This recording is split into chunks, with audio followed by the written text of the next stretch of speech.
ওকে, আমরা নেক্সট আসছি কি, নেক্সট আসছি সাম ইম্পর্টেন্ট ফর্মস। প্রথম যে ইম্পর্টেন্ট ফর্মটা লিখব যে integration f of ax plus d dx। যে এরকম যদি ফর্মেশন থাকে যেখানে এটা কি, এটা আর d টা হচ্ছে constant, where a and d are real constant। তো এরকম যদি ফর্মেশন থাকে ইন্টিগ্রেশন, তাহলে সেটাকে আমি কিভাবে সাবস্টিটিউট করব? এই যে ax plus d রয়েছে এটাকে z ধরে নিয়ে সাবস্টিটিউট করতে হবে। দেখি যে let ax plus d equal to z ধরে নিলাম। তাহলে খেয়াল করো ইন্টিগ্রেশন f of z হয়ে যাবে। তখন এটাকে আর dx রাখলে হবে না, চেঞ্জ করে কিসে নিয়ে যেতে হবে? dz এ নিয়ে যেতে হবে। কেন? কারণ এই ফাংশনটা এখন আর x এ নেই, ফাংশনটা আমি চেঞ্জ করে কিসে করে নিয়েছি? z এ করে নিয়েছি। তাহলে যেহেতু ফাংশনটা আমি চেঞ্জ করে z এ করে নিয়েছি, তাহলে আমাকে কি করতে হবে? dx টা মানে ইন্ডিপেন্ডেন্ট ভ্যারিয়েবল যার রেসপেক্টে আমি ইন্টিগ্রেশন করব সেটাকেও চেঞ্জ করে x থেকে কোথায় নিয়ে চলে যেতে হবে? x থেকে z এ নিয়ে চলে যেতে হবে। তাহলে কি করে আমি dx থেকে dz এ নিয়ে যাব? আমাকে ডিফারেনশিয়াল নিতে হবে। দুদিকে কি নেব? দুদিকে ডিফারেনশিয়াল নেব, মানে dx dy dz, যেমন আমরা শিখিয়েছি লেভেলে ডিফারেনশিয়াল কিভাবে নিতে হয়। তাহলে নিলে কি আসবে? যে d of ax plus d equal to dz আসবে, টেকিং ডিফারেনশিয়াল বোথ সাইড। লেখার দরকার নেই, বাট স্টিল এটা থেকে বোঝা যাচ্ছে যে আমরা দুদিকে ডিফারেনশিয়াল নিচ্ছি। তাহলে আমি কি পাবো? প্লাসটা ব্রেক হয়ে যাবে, তাহলে d of ax plus d of d equal to dz। এখানে এই dz কি, এখানে d টা হচ্ছে কনস্ট্যান্ট, তাহলে দুটোই d হয়ে গেছে। একটু জাস্ট অ্যাভয়েড করার জন্য আমি এটাকে d1 করলাম, এটাকে d1, এটাকে d1, এটাকে d1। এখানে d1 টা কি? d1 টা হচ্ছে রিয়েল কনস্ট্যান্ট। হ্যাঁ, ওটাই দুটোকে আলাদা করার জন্য জাস্ট থিওরিটিক্যাল এইটা করলাম। বলো d of a, এ তো কনস্ট্যান্ট, বাইরে চলে আসবে। তাহলে a dx প্লাস কনস্ট্যান্ট টার্মে ডিফারেনশিয়াল নিলে কি হবে? কনস্ট্যান্ট টার্মে কি কোনো চেঞ্জ হয় না, তাহলে ডিফারেনশিয়ালের ভ্যালু কত? 0। তাহলে প্লাস 0 ইকুয়াল টু dz। তার মানে এখান থেকে কি আসছে? dz equal to a dx। ওকে, তাহলে আমি এখান থেকে কি লিখতে পারবো? dx এর জায়গায় কি লিখতে পারবো? 1/a ইনটু dz লিখতে পারবো। তাহলে dx মানে হবে 1/a ইনটু dz। তাহলে আমি কি পাচ্ছি? 1/a integration fz dz। তাহলে দেখো যে কত বড় একটা আমার কাছে ইন্টিগ্র্যান্ড ছিল, সেই ইন্টিগ্র্যান্ডটাকে আমি কি করলাম? ইন্টিগ্র্যান্ডটাকে আমি রিডিউস করে ছোট একটা জায়গায় কনভার্ট করে নিয়ে চলে এলাম। ঠিক আছে, তাহলে এটা হচ্ছে প্রথম ইম্পর্টেন্ট ফর্ম। এবার তাহলে কেউ প্রশ্ন করতে পারে, আচ্ছা দাদা ইম্পর্টেন্ট ফর্মটা তো হলো, কিন্তু এটা অ্যাপ্লাই করব কোথায়? হ্যাঁ, এটা অ্যাপ্লাই করার কি জায়গা আমাদের কাছে রয়েছে, মানে আমাদের সামনে এটা অ্যাপ্লিকেশন কি রয়েছে, ইম্পর্টেন্ট যে অ্যাপ্লিকেশনটা আমি করতে পারবো। ধরো আমি যদি এইরকম একটা প্রবলেম দিই ইন্টিগ্রেশন, তাহলে এইটার অ্যাপ্লিকেশন দেখাচ্ছি। Integration e to the power cos inverse x by root over 1 minus x squared dx। Integration e to the power cos inverse x by root over 1 minus x squared dx। দেখো কিভাবে apply করব। এটা কি? এই উপরের পার্টটা কি? উপরের পার্টটা হচ্ছে function of x।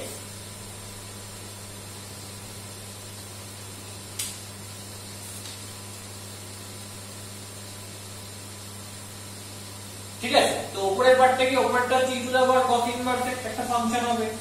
Actually function of x না, function of cos inverse x। তাহলে এই যে cos ইনভার্স x রয়েছে, এই cos ইনভার্স x এটা তো function of cos inverse x আকারে রয়েছে। তাহলে এই cos ইনভার্স x এটাকে আমি z ধরে নিই, মানে এটাকে আমি অন্য একটা ইন্ডিপেন্ডেন্ট ভ্যারিয়েবল ধরে নিচ্ছি। কেন ধরে নিচ্ছি? খেয়াল করে দেখো, cos ইনভার্স x এর যে ডেরিভেটিভ করব সেটা করলে কি হবে? যে minus root over 1 minus x square dx হবে। তো সেটা নিচের পার্টে সাজানো আছে যে 1/√1 মাইনাস x স্কয়ার। ডিফারেনশিয়াল নিলে এই জিনিসটা কি হবে? চলে আসে। তো আমি এই অঙ্কটা কিভাবে করছি? Let cos inverse x equal to z। তাহলে দুদিকে ডিফারেন্সিয়াল নিলে কি আসবে, d of cos inverse x equal to dz। d of cos inverse x মানে কি, এমনিতে d of cos inverse x কি করে পাবো দেখি, ভালো করে দেখো, খেয়াল করে বলো, ddx of cos inverse x কি হয়, minus 1 by root over 1 minus x square, minus 1 by root over 1 minus x square। তাহলে এখানে তো নিচে dx টা নেই, কেন, আমি ডেরিভেটিভ করছি না, আমি নিচ্ছি ডিফারেন্সিয়াল। তাহলে এখানেও সেই একই জিনিস হবে, কি হবে, minus 1 by root over 1 minus x square। তার মানে ডেরিভেটিভ করার সাথে আলাদা কিছু নয়, আপাতত নয়। কোন জায়গাটা আলাদা, এখানে যেমন ddx করছি তাই জন্য পাশে x dx টা আসছে না, আর এখানে কি হবে, আমরা যদি ক্যাজুয়ালি বলি তাহলে এর সাথে একটা dx চলে আসবে, এটা ইকুয়াল টু dz। তাহলে কিভাবে প্রবলেমটা করব, মানে গতানুগতিক মেথডটা কি, সেটা হচ্ছে যে আমরা যদি cos ইনভার্স এর ডেরিভেটিভ করতাম তাহলে শুধু এটুকু পেতাম, কিন্তু আমরা এখন ডেরিভেটিভ করছি না, জাস্ট ডিফারেন্সিয়ালটুকু নিচ্ছি, মানে x এর চেঞ্জটা যেটা দিয়ে আমি ডিভাইড করতাম সেটা আর করছি না। তার মানে তাহলে কি হবে, তার মানে এটা ডেরিভেটিভ করলে যেটা ছিল সেটা তো আসবেই, তার সঙ্গে যে x এর চেঞ্জটা যেটা দিয়ে ডেরিভেটিভ করতাম সেটা যেহেতু করছি না, তাই জন্য x এর চেঞ্জটা কি হয়ে যাবে, মাল্টিপ্লাই হয়ে যাবে, তাই জন্য ইনটু dx হবে। তাহলে মনে রাখবে গতানুগতিক ভাবে যে এটা ডেরিভেটিভ করব, যেটা পাবো তার সঙ্গে এখানে তো x টা ইন্ডিপেন্ডেন্ট ভেরিয়েবল আর ডিফারেন্সিয়াল নিচ্ছি, তাহলে dx একটা টার্ম মাল্টিপ্লাই আকারে থাকবে। কেন থাকবে, কারণ যেটা দিয়ে আমি ডিভাইড করতাম ডেরিভেটিভ করার সময় x এর ইনক্রিমেন্টটা দিয়ে ডিভাইড করতাম, সেটা এখানে ডিভাইড করছি না, জাস্ট ডিফারেন্সিয়ালটা নিচ্ছি। তাহলে x এর ইনক্রিমেন্ট দিয়ে যেটা ডিভাইড করতাম সেটা কি হয়ে যাবে, মাল্টিপ্লাই হয়ে যাবে, মাল্টিপ্লিকেশন আকারে পাশে রয়ে যাবে। ঠিক আছে, তাহলে এটা আপাতত বোঝা গেছে যে minus 1 by root over 1 minus x square dx equal to dz। তাহলে খেয়াল করো এখানে মাইনাসটা নেই, তো মাইনাসটাকে ওদিকে পাঠিয়ে দিই, তাহলে 1 by root over 1 minus x square dx equal to minus dz। তাহলে এখান থেকে কি আসবে, e to the power cos inverse x, তো e to the power cos inverse x মানে z বসিয়ে দিলাম। আচ্ছা, নিচে root over 1 minus x square আছে, তাহলে উপরে এর সাথে কিছু নেই মানে 1 আছে ধরে নিচ্ছি, তাহলে এটা অ্যাকচুয়ালি হচ্ছে 1 by root over 1 minus x square dx, তাহলে এটাকে আলাদা করে নিয়েছি। আর 1 by root over 1 minus x square dx মানে কি পেয়েছি, পুরো মাইনাস dz, তাহলে এই পুরো জায়গাটায় বসে যাবে কি মাইনাস dz। এবার মাইনাসটা বাইরে চলে আসবে কনস্ট্যান্ট বলে, integration e to the power z dz।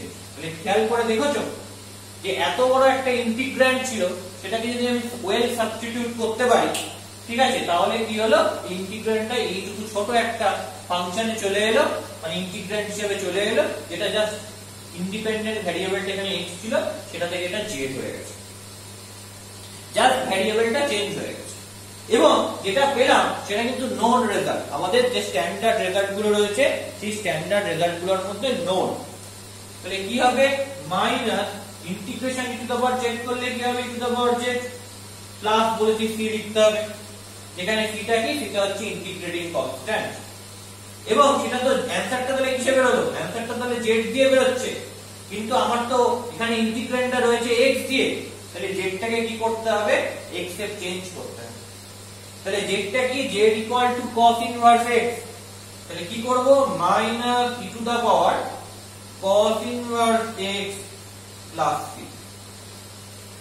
Minus e to the power cos inverse x plus c। But লাস্টে অ্যানসারটা কিন্তু x দিয়ে লিখতে হবে, তাই z দিয়ে যা পাবো সেটাকে x এ আমায় কনভার্ট করে নিতে হবে, x এ আমায় কনভার্ট করতে হবে, যেখানে c টা কি, where c is integrating constant. পরিষ্কার আপাতত যে প্রবলেমটা করলাম, আশা করা যায় এটা হচ্ছে first important form.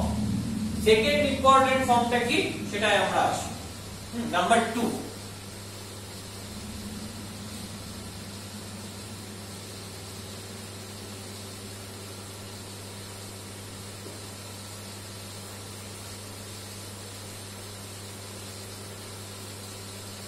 Second important ফর্মটা হচ্ছে integration fx to the power n into f dash x dx।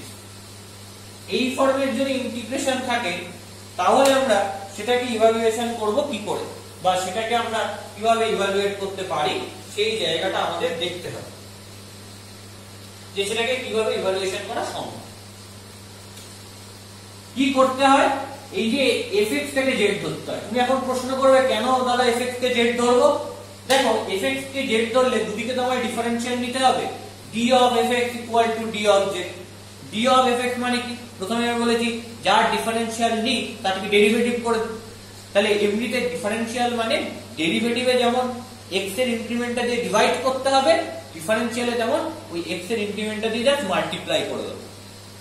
ঠিক তাহলে fx এর ডিফারেন্সিয়াল নিলে কি হবে? প্রথমে fx এর ডেরিভেটিভ f dash x, তারপর বলেছে x এর ইনক্রিমেন্ট দিয়ে মাল্টিপ্লাই, তার মানে ইনটু dx। তাহলে f dash x dx এই টার্মটা আমি ডিফারেন্সিয়াল নিলে fx এর পাচ্ছি। তার মানে দেখ এখানে খেয়াল করে f dash x dx টার্মটা কিন্তু রয়েছে। তো দ্যাটস ওয়াই আমি fx কে z বলে অ্যাজিউম করব, মানে fx কে আমি চেঞ্জ করে দেব অন্য কোন একটা ইন্ডিপেন্ডেন্ট ভ্যারিয়েবলের সাহায্যে। তাহলে কি করছি, let fx equal to z। তাহলে দুদিকে ডিফারেন্সিয়াল নিলে d of fx equal to d of z। Differential নিলে কি হবে বলেছি, প্রথমে fx এর ডেরিভেটিভ সেটা হচ্ছে f dash x, তারপর কি বলেছি x এর ইনক্রিমেন্ট দিয়ে মাল্টিপ্লাই করে দাও, x এর ইনক্রিমেন্ট আর dx that is dz। কেন x এর ইনক্রিমেন্ট দিয়ে মাল্টিপ্লাই করতে হবে সেটাও আমি বলেছি। কেন, ডেরিভেটিভ করার সময় আমি x এর ইনক্রিমেন্ট দিয়ে ডিভাইড করি, এখানে তো ডেরিভেটিভ করছি না, জাস্ট ডিফারেন্সিয়াল নিচ্ছি, মানে উপরের পার্টটুকু নিচ্ছি। তাহলে কি করব, ডেরিভেটিভ করলে যে জোর করে x এর ইনক্রিমেন্টটা দিয়ে ডিভাইড করেছি সেটাকে আমার x এর ইনক্রিমেন্ট যেটা থাকবে সেটা দিয়ে মাল্টিপ্লাই করে দিতে হবে। তো দ্যাটস ওয়াই আমি প্রথমে ডেরিভেটিভ করলাম, f dash x করলাম, এখানে x এর ইনক্রিমেন্ট দিয়ে ডিভাইড করা হচ্ছে, কিন্তু আলটিমেট আমার x এর ইনক্রিমেন্ট দিয়ে ডিভাইড করা নেই, তাই আমি x এর ইনক্রিমেন্ট দিয়ে মাল্টিপ্লাই করে দিচ্ছি। Nothing more than that is a concept. কিন্তু তুমি যদি প্রবলেমে ইউজ করো তাহলে জাস্ট কি করব, এটা ডেরিভেটিভ করব, মানে টেকনিক্যালি যদি ইউজ করো তাহলে জাস্ট এটা ডেরিভেটিভ করব, তারপর কি করব x এর ইনক্রিমেন্ট দিয়ে মাল্টিপ্লাই করব, that is equal to dz। তাহলে কি আসবে, ইন্টিগ্রেশন fx মানে কি z to the power n into f dash x dx মানে কি, মানে হচ্ছে dz। তাহলে integration z to the power n dz, এটা মানে কি আসবে, এটা মানে আসবে z to the power n plus 1 by n plus 1 plus c। Okay, where n is integrating constant and n plus 1 must be not equal to 0, where c is integrating constant and n plus 1 must be not equal to 0, that means n not equal to minus 1। তাহলে এটা কিন্তু সঙ্গে সঙ্গে লিখে দিতে হবে where n not equal to minus। Clear? তাহলে আপাতত বুঝতে পারলাম যে জিনিসটা কিরকম ফর্মে রয়েছে। এবার থার্ড ইম্পর্টেন্ট ফর্মটা কি?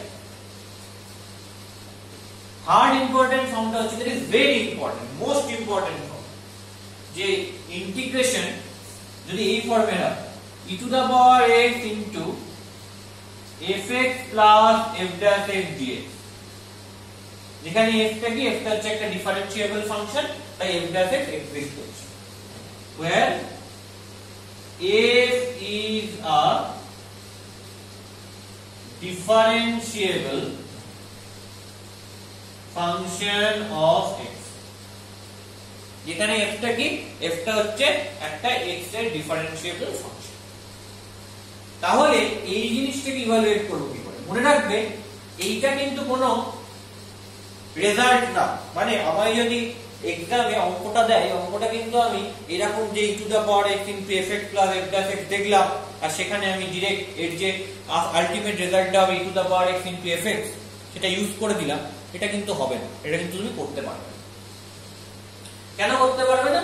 কারণ এটা কোনো স্ট্যান্ডার্ড রেজাল্ট নয়, তাই তুমি করতে পারবে না। তোমাকে কি কি করতে হবে তোমাকে, তুমি এই যে প্রসেসটা করছো, এই টেকনিকটা করছো, সেটা যেমন করে তুমি করছো তেমনি করে তোমায় দেখাতে হবে ওই পার্টিকুলার অঙ্কটা। আর যদি তুমি এই রেজাল্টটা ইউজ করো কোনো অঙ্কের মধ্যে, কোনো প্রবলেমের মধ্যে, তাহলে কিন্তু তোমার এই রেজাল্টটা আলাদা করে সাইডে প্রুফ করে দিতে হবে। কারণ উইথাউট প্রুফ, এটা যেহেতু স্ট্যান্ডার্ড রেজাল্ট নয়, উইথাউট প্রুফ তুমি তোমার বোর্ড এক্সামে এটা ইউজ করতে পারো না। যদি তোমার বোর্ড এক্সামে এটা ইউজ করতে হয় তাহলে এটাকে তোমায় প্রুফ করে দিতে হবে আলাদা করে। আর নতুবা এটা যেমন করে প্রুফ করছি, তোমার যে প্রবলেমটা থাকবে সেই প্রবলেমটা ঠিক একই ভাবে তোমায় করতে হবে। তাহলে কি করে এই অঙ্কটা দেখবো যে কাকে অ্যাকচুয়ালি জেড ধরবো? দেখো, এই যদি এটাকে ভেঙে ফেলি তাহলে কি হবে, e to the power x into fx plus e to the power x into f dash x। একটা মজার জিনিস আছে। কি মজার জিনিস আছে? প্রথমে এখানে fx কে রাখা হয়েছে, e to the power x এর ডেরিভেটিভ করলে তো e to the power x হবে। তারপর এখানে e to the power x রাখা হয়েছে f dash x এর কি fx এর ডেরিভেটিভ করে। তার মানে অ্যাকচুয়ালি এখানে কি হয়েছে, ইউভি মেথড অ্যাপ্লাই করা হয়েছে। কার উপর করা হয়েছে? একটা function e to the power x আর একটা ফাংশন fx, তার উপর ইউভি মেথড অ্যাপ্লাই করা হয়েছে। তাহলে একটা কাজ করি, e to the power x into fx এই পুরো জিনিসটাকে z বলে ধরতে পারি। যে let e to the power x into fx equal to z, কাকে z বলে ধরতে পারি? যে e to the power x into fx, ওকে, এটাকে আমি z বলে ভাবতে পারি। তো এটা যদি আমি z বলে ভাবি তাহলে এখান থেকে কি পাবো? তো এটাকে আমায় ডিফারেনশিয়াল নিতে হবে। তাহলে বলছি d of e to the power x into fx equal to d of z। পরিষ্কার? তাহলে বলো যে এটা কি আসে। চলো উপরের জায়গাটা মুছে ফেলি।